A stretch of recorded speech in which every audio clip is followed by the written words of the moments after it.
أحيي الحضور الكرام، ما شاء الله تبارك الله، هذا الحضور الطيب، وطبعا الأطفال والشباب بصفة خاصة. أسأل الله أن يجمعنا برحمته في الفردوس الأعلى، فإن الدنيا ليست بدار يعني خلود، الدنيا منتهية. الراجل دخل على الإمام أحمد بن حنبل قال له: متى الراحة يا إمام؟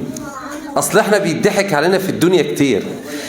تقول له: أنا عندي يا أخي 4 5 بنات. يقول لك: عارف لو جوزت بناتك ال5 ترتاح. هو بيضحك عليك، هو زعلان منك، كان معاك في موظف زمان وهو متضايق منك فبيضحك عليك. تجوز ال5 بنات، البنات تتجوز، المشاكل تكتر، تلاقي نفسك بتجري على المحامي والعيال كبرت. يقول لك: خلي بالك لما تقعد انت الحج والحجة بس في البيت هترتاحوا، وكل عيل بقى خلاص ربنا كرمه، تبص تلاقي الباب بيخبط والشباك بيخبط، تقول له: انت بتضحك عليا، الراحة امتى؟ احمد بن حنبل جاوب على السؤال من اول مرة وجاوب صح.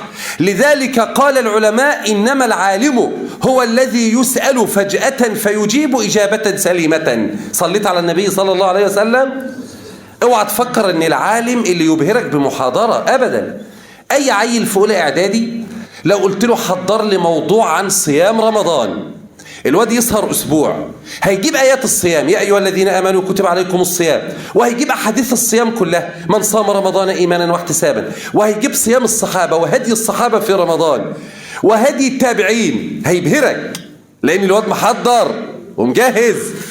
اما العالم يسأل فجأة في فرع من الفروع فيجيب. طب افرض جواب غلط كتير، ما هو برضه ما ينفعش.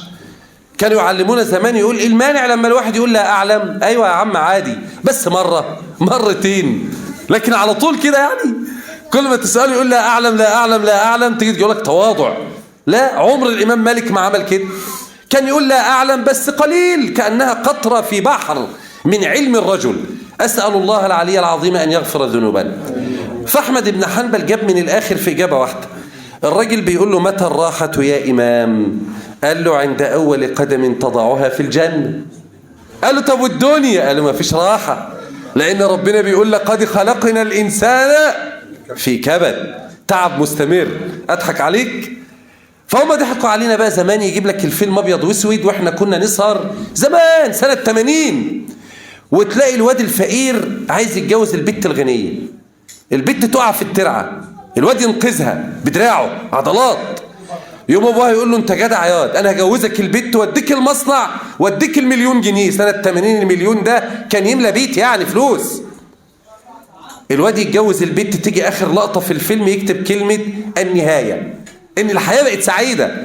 فضحكوا علينا، ما قالولناش ان بعد الجواز في مشاكل وفي نكد وفي حياة وفي امال. متى الراحة؟ عند اول قدم نضعها في الجنة.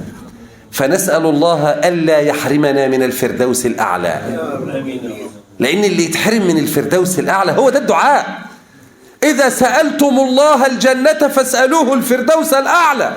النبي بيعلمنا ندعو إزاي، صلى الله على النبي محمد. النهاردة احنا معانا استراحة، الاستراحة الشهرية، كل شهر بنقول موضوع مختلف شوية عن السيرة تماما من باب التغيير. واللقاء القادم إن شاء الله نكمل السيرة كما كنا. طب لقاء النهاردة بإذن الله يبقى في شوية فوائد مختلفة. بعنوان إيه؟ بعنوان ناقة صالح دروس وعبر. هتلاقي شوية دروس الرجل الطيب وعبر. صلى على النبي محمد. قال الله تعالى: ونفس وما سواها فألهمها فجورها وتقواها قد أفلح من زكاها وقد خاب من دساها كذبت ثمود بطغواها إذ انبعث أشقاها. أشقى القوم دي بلوى كبيرة قوي، إن الواحد يبقى قاعد في بلد وهو أشقى واحد في البلد دي، ده مصيبة. فنبي الله صالح كان معه قومه وكانوا كفارا، فدعاهم إلى الله عز وجل. فلما دعاهم إلى عبادة الله وحده قالوا: نريد آية، يعني نريد معجزة. النبي محمد صلى الله عليه وسلم نهانا أن نطلب الآية، وده الدرس الأول النهاردة. ليه ما نطلبش معجزة؟ أصل طلبت معجزة والمعجزة حصلت يبقى تتحاسب، الحساب بيجي صعب. فهم طلبوا المعجزة وجاءت كما طلبوا، يبقى الحساب جاي. قالوا له نريد ناقة، ومش ناقة عادية، عشراء، ومش عشراء وبس، تمخض يعني حامل وبتولد الآن. يوم واحد تاني يقول له طب وتخرج من بطن صخرة. هو أنا مش هقعد أجيب التفاصيل اللي أنا عارف إن الشباب عارفينها، أنا يهمني الدروس والعبر. فدعا الله عز وجل فانفلقت الصخرة وخرجت الناقة، وكانت كما قالوا عشراء تمخض، وأنجبت فصيلها الناقة الصغيرة، وقفت جنب أمها. فكان طبيعي يؤمنوا. آمن بعضهم وكفر أغلبهم، عدد كبير قوي لم يؤمنوا. وقال هذه ناقة لها شرب ولكم شرب يوم معلوم. ده كلام جميل. قال لهم النظام كالتالي: انتوا شفتوا المعجزة؟ قالوا شفنا المعجزة. قال لهم الناقة ده تشرب المية يوم، اليوم ده أنتم لا تقتربون فيه من الماء. قالوا نموت يعني نشرب منين؟ قال تشربوا من المية اللي مخزنينها في البيوت. انتوا هتشربوا يوم السبت، الناقة مش هتشرب. فوانت بتشرب يوم السبت عب مية وخزن في بيتك، يجي يوم الحد اوعى تقرب من المية، سيب الناقة تشرب لوحدها.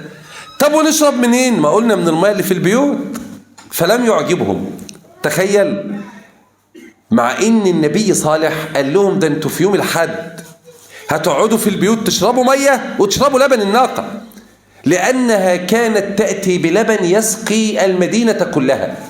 والله ما عجبهم. قالوا نريد أن نشرب الماء يوميا. البداية جت ازاي؟ امرأة من القوم كان لها 5 بنات. الشهوة هتيجي هنا بقى. 5 بنات هن أجمل نساء في الدنيا في زمانهن، فاختارت أشقى القوم إذ انبعث أشقاها، اللي هو مين؟ قدار ابن سالف، وقيل قدار بالفتح ووردت بالكسر. قدار ابن سالف ده كان مجرم، فالمرأة عرضت عليه بناتها ال5. قالت له شايف البنات وشايف جمالهم؟ قال نعم. قالت له أعطيك هؤلاء البنات بجمالهن تستمتع بهن. قال وما المقابل؟ قالت تقتل الناقة. وهنا في سؤال، هي لا يمكن تطلب الطلب ده من واحد عادي، هي بتطلب من واحد معروف عنه الفسوق والفجور. فإذا رأيت نفسك يوما يطلب منك الناس أشياء محرمة فاعلم أنك بعيد عن المساجد. أما الرجل المحترم ما حدش يطلب منه حاجة غلط أبدا، لأنهم يعرفون أنه ليس له في هذا الطريق. عمرك شفت شيخ أو راجل محترم صلي التراويح ومعروف في منطقته بأنه إمام وحافظ القرآن، عمر واحد قابله قال له الاقي معاك شوية مخدرات؟ عمرها حصلت؟ هو عارفه، يبص له كده من بعيد يقول ده ما ينفعش. امال يقول لمين؟ للي هو عارف. وابتلي الشباب بالمخدرات وبالقمار والعياذ بالله. يعني كنا قديما نحذر الناس من النساء على النت. اول ما النت ظهر كانت البلوى الوحيده شهوة النساء. العيال يتفرجوا على نساء عريانه نقعد نحذرهم. الوقت البلوى بقت اكبر، البلوى بقت مواضيع تانية خالص، الحاد وزندقة وكفر وفسوق وظلم وطغيان وبهتان وتفاهة وقمار. قعدوا بيلعبوا قمار، دخلوا العيال على بلاوي كتير، ده تصاعدوا جامد في الوقت ده. فالإنسان الفاسد يعرف قرينه، فاختارت هذا المجرم قدار بن سالف، وكان يسمى أشقر ثمود لأن القوم كان اسمهم ثمود. فلما شاف البنات قال نعم أفعل، فعرض الأمر عليهم فوافقوه. ودي بلوى تانية، قد عرفناك باختيارك إذ كان دليلا على المرء اختياره. دليل على الإنسان اختياره. هو عرض عليهم الأمر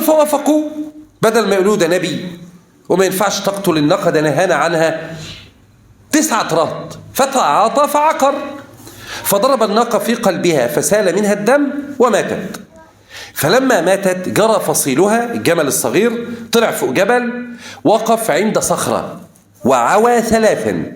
العواء ده سمعه كل أهل القرية. العواء ده ليس عواء عاديا، ده نذير بقرب العذاب، يعني العذاب جاي. وويل لمن لم يفهم عواء الفصيل، اللي ما فهمش عواء الفصيل له الويل. ثم دخل الفصيل في الصخرة، انفتحت فدخل في بطنها فأغلقت عليه كما خرج منها أول مرة، وانتهت القصة. صليت على النبي صلى الله عليه وسلم. قصة في سورة هود وفي القرآن وبنسمعها كتير. فجاء نبي الله صالح فوجد الناقة مقتولة وعلم أن الفصيل قد دخل الصخرة، الجمل الصغير. يعمل إيه؟ أخبرهم بقرب العذاب، قال لهم العذاب بعد 3 أيام. اليوم الأول ستصفر وجوهكم، في اليوم الثاني ستحمر وجوهكم، في اليوم الثالث ستسود وجوهكم. فقاموا في الصباح ينظرون في المرايا. شفت القوم أول ما قاموا الصبح فكر يشوف الوش اصفر ولا لا، فوجدوا وجوههم قد اصفرت.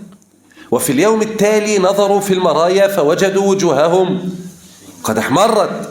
وفي اليوم الثالث وجدوا وجوههم قد اسودت. ولم يفكر أحدهم أن يتوب إلى الله. شفت البلوى بقى؟ شفت البلوى لما الإنسان تجيله بلوى ورا بلوى ورا بلوى ولا يفكر في التوبة. إنما التوبة توفيق، التوبة توفيق. صلى على النبي محمد. ذكر الإمام ابن القيم قديما في الداء والدواء وفي غيره أن مؤذنا في مسجد، رجل بيأذن في المسجد.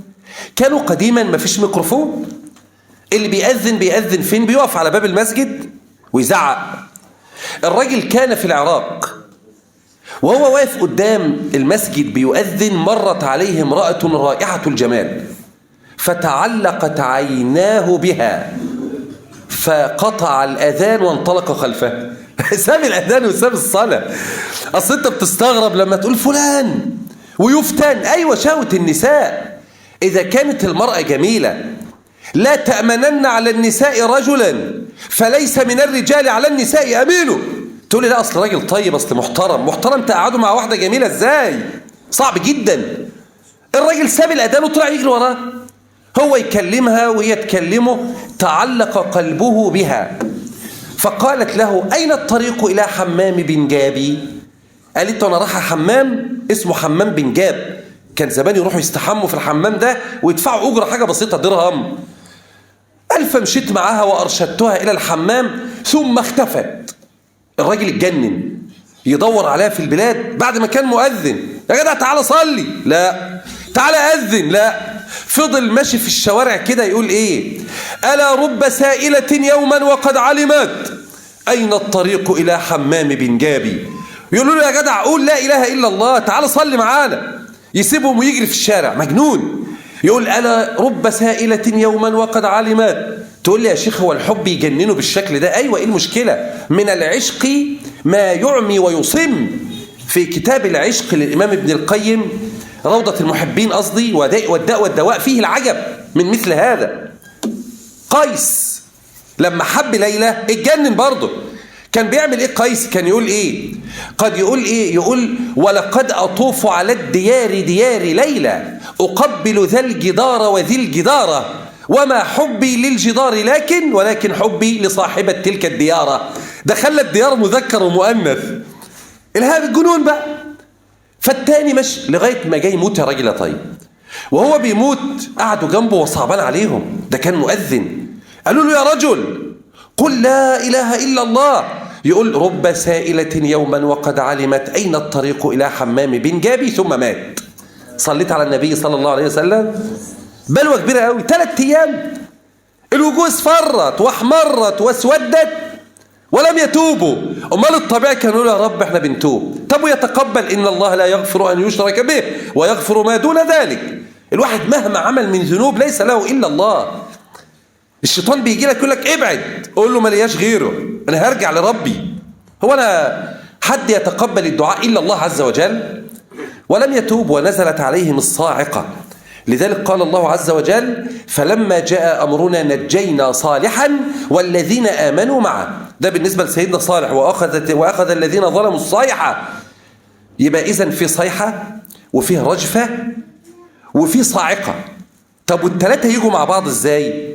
الصيحة لما أمر الله جبريل فصاح بصوت مرتفع، فمن شدة الصوت انقلبت الأرض وارتجت فحدثت الزلزلة. يبقى الرجفة جاءت نتيجة إيه؟ نتيجة الصيحة، صوت عالي. علشان كده العلماء قالوا قديما ما ينفعش تقول لواحد تخيل صيحة، والصيحة معاها صاعقة، نار نازلة من السماء، ومعاها رجفة الأرض بتتهز. قال لك لن يستطيع الإنسان أن يتخيل لأنها فوق قدرات العقل، فسواها ودمرهم جميعا إلا الذين آمنوا مع نبي الله صالح كما قلت في الآية. تسمع بقى الآية الثانية ونفس وما سواها فألهمها فجورها وتقواها قد أفلح من زكاها وقد خاب من دساها. كلمة زكاها بالزي يعني طهرها بالتقوى والعمل الصالح. صيام رمضان جاي، داخلين على شعبان، يعني بنصوم، نقرأ القرآن، نبدأ نطلع صدقات، انت كده زكيت نفسك. يبقى زكاها طهرها وزودها بالطاعات، ده معنى التزكية بالزي. وقد خاب من دساها. سمعت كلمة دساها لما يكون معاك 500 جنيه وبتخبيهم على حد، يقول لك دس الفلوس، خباها. قال لك دساها يعني أخفى نفسه تحت الذنوب، من كتر الذنوب بقى متغطي، خبى نفسه تحت الذنوب.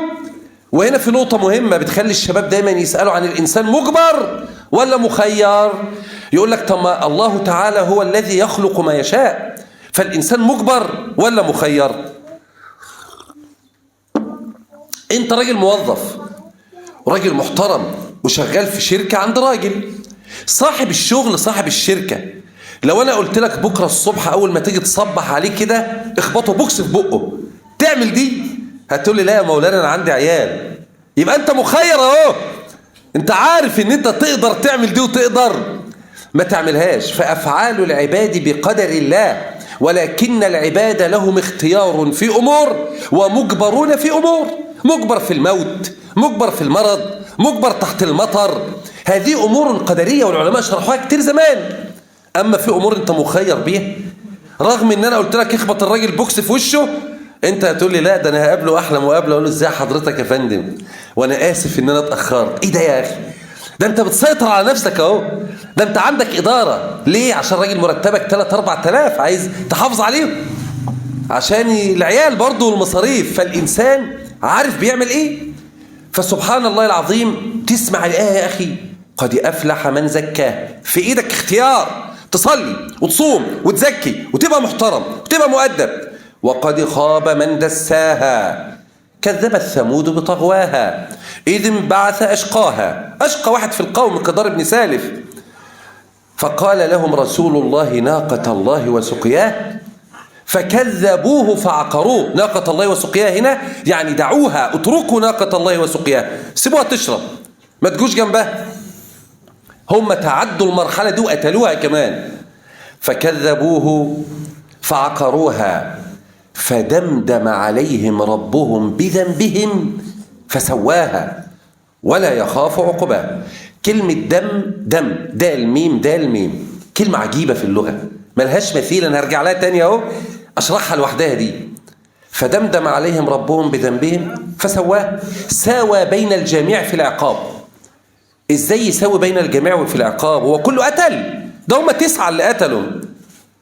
دمر الذين قتلوا والذين وافقوهم، اللي موافقين واللي اشترك في القتل واللي أيد القتل. ولم ينجو إلا صالح والذين آمنوا معه. صليت على النبي صلى الله عليه وسلم. فلما جاء أمرنا نجينا صالحا والذين آمنوا معه. درس عظيم أن الإنسان لا يؤيد باطلا، لأنه إذا نزل العذاب على أهل الباطل أصابه العذاب معهم، هيبقى معاهم. يقول يا رب أنا ما قتلتش، ده في ناس ما شافتش الناقة أصلا وهي بتموت ولا حضرهم، واتاخد في العذاب فسواها، سوى بينهم جميعا ولا يخاف عقباها. قال ابن عباس والحسن البصري ومجاهد: كلمة لا يخاف عقباها الله حطمهم، والله لا يخاف من تبعة الأشياء، لا يخاف من العاقبة والنتيجة. وقال السدي والضحاك: لا يخاف عقباها يعني قدار بن سالف قتل الناقة وهو لا يخاف عاقبة ذلك، جريء على المعصية يقتل الناقة وما خافش. والرأي الأول هو المشهور أن الله تعالى دمرهم والله لا يخاف من شيء لأنه الملك سبحانه وتعالى. تيجي عند كلمة دمدم بالدال والميم ليس لها مثيل في اللغة العربية، وده جمال فهم كلمات القرآن. دمدم كلمة اجتمع فيها الغضب والتحطيم، يعني غضب وحطم. طب غضب بس ليس دمدما، طب حطم بس ليس دمدمة، وإنما الغضب مع التحطيم يسمى دمدم. دمرهم ولم يفكروا أن يتوبوا. وهنا تلاحظ في اللغة العربية في مثل هذه الكلمات أن العرب كانوا يفهمون من المرة الأولى. إحنا مع الزمن كلمات القرآن بالنسبة لنا هتبقى صعبة. لما كلمة زي دمدم، سؤال، عمرك سمعتها من حد غير في القرآن؟ ما حصلتش خالص ولا تسمعها أبدا. كلمات كتير في القرآن: صفوان، وابل، طل، خمط، أثل، وسواس، خناس، وقب، غاسق، ما سمعتش حد بيقولها خالص، مع ان كلمات من القرآن فصيحة. العرب زمان كانوا فاهمين الكلام ده. صلى على النبي محمد. رجل نحوي من أهل النحو من البصرة من العراق اسمه عيسى ابن عمر. عيسى ابن عمر كان مشهورا بغرابة الكلمات، محتاج مترجم يمشي وراه، عميق في النحو، يتكلم ما تفهمش هو بيقول ايه. فركب حمارا يوما في البصرة فسقط على الأرض، فاجتمع عليه الناس فنظر إليهم وقال: ما لكم تكأكأتم علي كتكأكئكم على ذي جنة، افرنقعوا عني، افرنقعوا عني. فجعل الناس يضحكون ويقول: ماذا يقول؟ ماذا يقصد؟ فسألوا الأعراب فقالوا: تكأكأتم يعني تجمعتم، وعلى ذي جنة يعني على مجنون، وافرنقعوا يعني تفرقوا وابتعدوا عني. صليت على النبي صلى الله عليه وسلم. كلمات ما حدش كان بيفهم. عيسى ابن عمر ده كان محتاج واحد مترجم يمشي وراه. كان في أعرابي تاني شبهه معروف بغرابة الكلمات. طب جايب الكلمات منين؟ من القبائل العربية، دول يفهموا القرآن. أما احنا بالنسبة لنا الكلمات الفصيحة في القرآن بنقول عليها صعبة. فالأعرابي ده مشهور. فجاء رجل في العراق فارسي، يعني ليس عربيا، درس العربية فأتقنها. فبيقول: ما قعدت في مجلس إلا غلبت أهل العربية فيه. أقعد في أي مجلس قالوا له: اذهب إلى فلان الأعرابي، راجل طيب شبه مين؟ شبه عيسى بن عمر كده، كلماته محدش يفهمها. فوصل إليه فطرق الباب، ففتحت بنته الصغرى طفلة صغيرة. قال: أين أبوك؟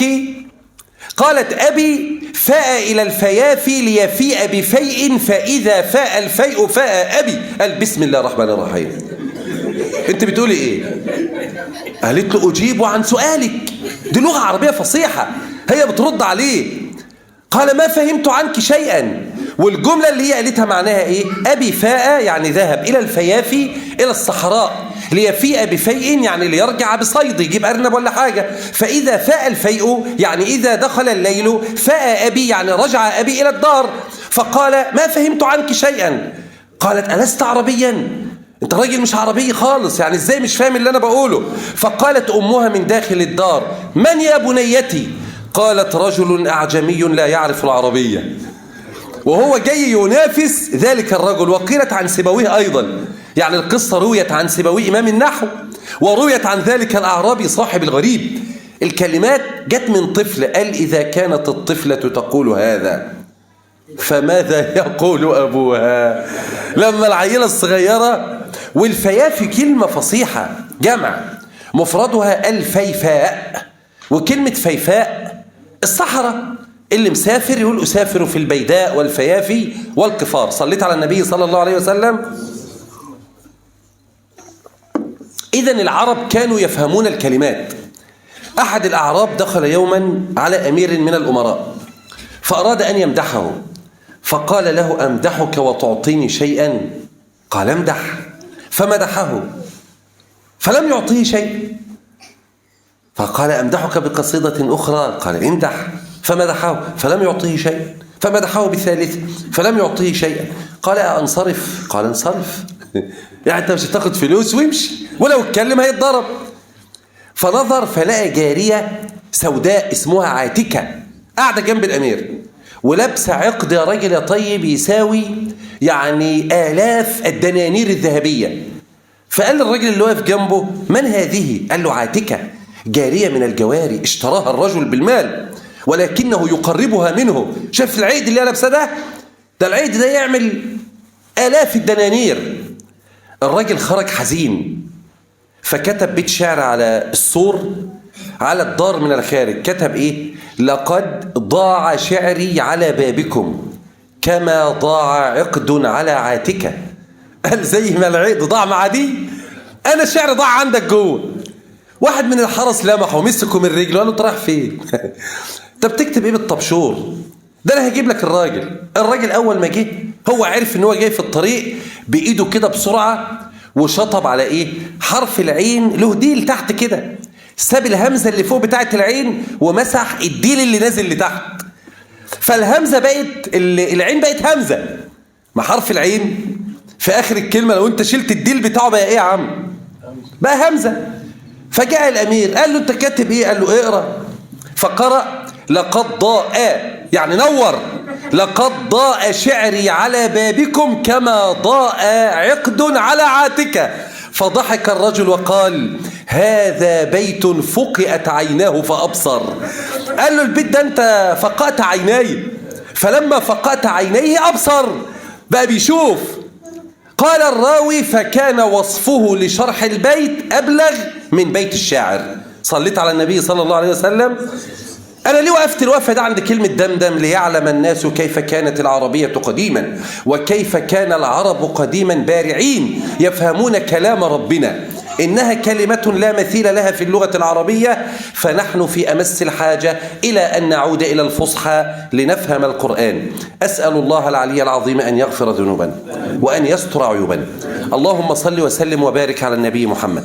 اللهم يا رحمن يا رحيم يا ذا الجلال والإكرام، اللهم انصر عبادك المسلمين المستضعفين يا أرحم الراحمين يا ذا الجلال والإكرام.